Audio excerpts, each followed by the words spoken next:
Let's get more on this. Mark Farha joins me now from Doha. He's a faculty member from Social Sciences Department at the Doha Institute of Graduate Studies.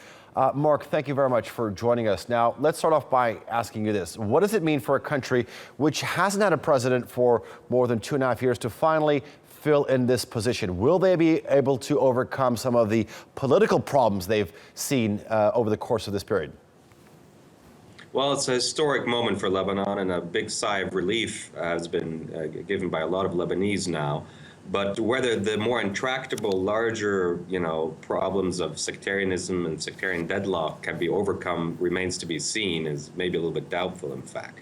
But what you have now, in fact, is that the major leaders of the three major sects in Lebanon, that is the Maronites, the Sunnis, and the Shia, that is who are represented by Saad Hariri, Michel Aoun for the Christians, and Hezbollah for the Shia, have come to an agreement, and that is a historic moment, really. Okay, what does it mean? Let's talk about the sectarian deadlock. What does it mean for an organization like Hezbollah to actually come out and actually give their support to a Maronite Christian? Well, that has happened a while back, right? Michel Aoun entered an agreement or an alliance with Hezbollah in 2006, 2007, after the 2005 uprising against Syria and Lebanon. And he did that in part because there were all these other fissures in the Lebanese political system.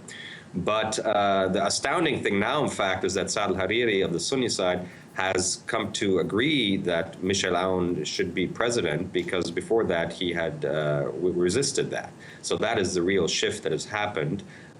In the Shia camp, there still is a division in that Nabih Berri, the Speaker of Parliament, was very much against this election and stood out in his opposition, in fact, and might still try to be a little bit of a deal breaker or in forming the government in the coming weeks and months.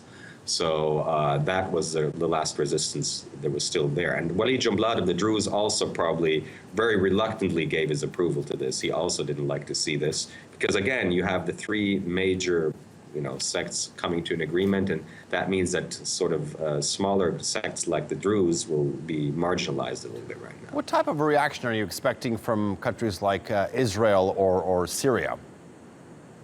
Yeah, that's a good question. I mean, I think Israel and the United States, in fact, probably are not too happy about this.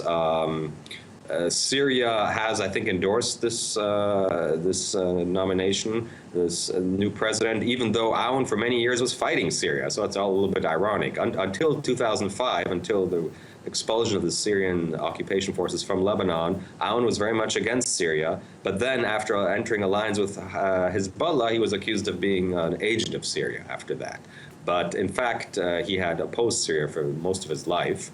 And right now, I think this might be maybe a little bit of a ray of hope for the region, because usually it's Lebanon that's in trouble. This time around, it's the whole region that is aflame, and Lebanon is a little bit of an island of stability, ironically enough, sort of in the eye of the storm, if you will. Okay, Mark Farha from the Doha Institute, thank you very much for joining us.